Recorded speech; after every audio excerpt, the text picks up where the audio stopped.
हामिद खान साहब, आप कैसे देख रहे हैं इस कानून साजी को? देखिए, ये आइन के तहत ये हो सकता है। आर्टिकल 191 प्रोसीजर रूल्स के बारे में सुप्रीम कोर्ट के प्रैक्टिस एंड प्रोसीजर पर एक्ट ऑफ पार्लियामेंट बनाने की इजाजत देती है। वो अब तक वो नहीं बना, तो रूल्स ही चल रहे थे, तो वो एक्ट ऑफ पार्लियामेंट बन सकता है। असूली तौर पर आइन के मुताबिक हो सकता है।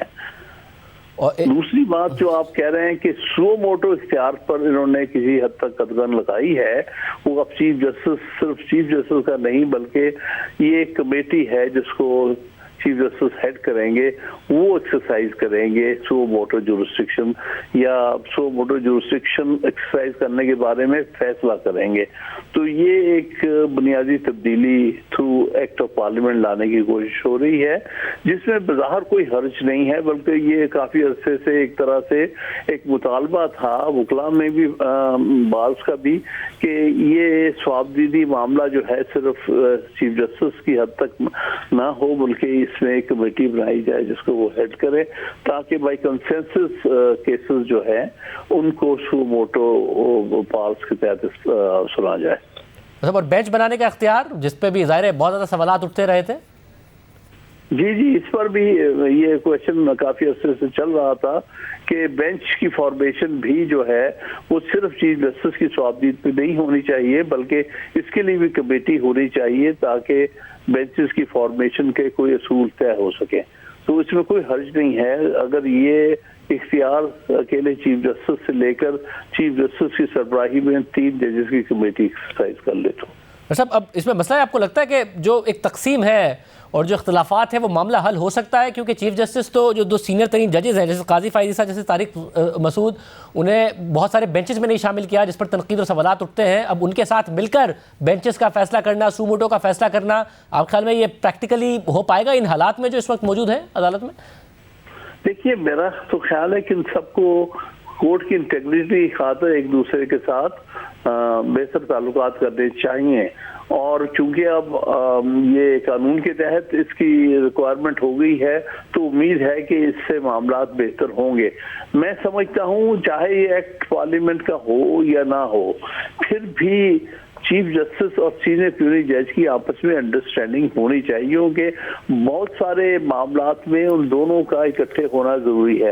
यानी जुडिशल कमीशन में भी सरबराही चीफ जस्टिस की है, लेकिन उसमें सीनियर प्यूरी जज ने, इसी तरह सुप्रीम जुडिशल काउंसिल जो है उसमें भी दोनों इकट्ठे होते हैं। तो अगर उनके दरमियान कोई अंडरस्टैंडिंग हो ताकि काम जो है सुप्रीम कोर्ट का आसानी से और अच्छे तरीके से चलता रहे, तो उसमें कोई हर्ज नहीं, बल्कि होना ही ऐसे चाहिए।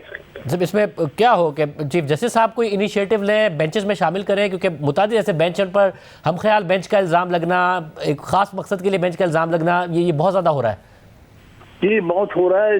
बल्कि ये जब से मौजूदा चीफ जस्टिस साहब आए हैं, मुसलसल देखा जा रहा है कि इम्पोर्टेंट केसेस की हेयरिंग में जो बेंच बन रहा है उसमें काजी फाइसा साहब जो सीनियर मोस्ट जज हैं उनको शामिल नहीं किया जाता। हालांकि ये रवायत रही है, और ये इंडिया में भी सुप्रीम कोर्ट की रवायत रही है कि कॉन्स्टिट्यूशनल केसेस में हमेशा सीनियर मोस्ट जज बिठाए जाते हैं, ताकि किसी को इतराज ना हो कि किसी मखसूस जज को क्यों बिठाया जा रहा है, जूनियर जज को क्यों बिठाया जा रहा है, सीनियर जज को क्यों इग्नोर किया जाए, इस किस्म की, ताकि कंट्रोवर्सी ना हो। बल्कि इंडिया में एक दफा हुआ है कि एक चीफ जस्टिस ने अपनी मर्जी से कॉन्स्टिट्यूशनल केसेस में जूनियर जज को अपने साथ बिठाना शुरू किया, तो 4 सीनियर मोस्ट जजेस ने एक प्रेस कॉन्फ्रेंस कर दी थी, हेडेड बाय गोगोई, उस वक्त वो सीनियर प्यूरी जज थे।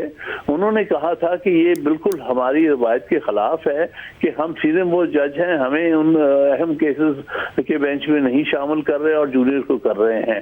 तो ये कंट्रोवर्सी और इंडिया में भी अराइज हुई हैं। उसके बाद उस प्रोटेस्ट के बाद फिर ऐसा सुनने में नहीं आया।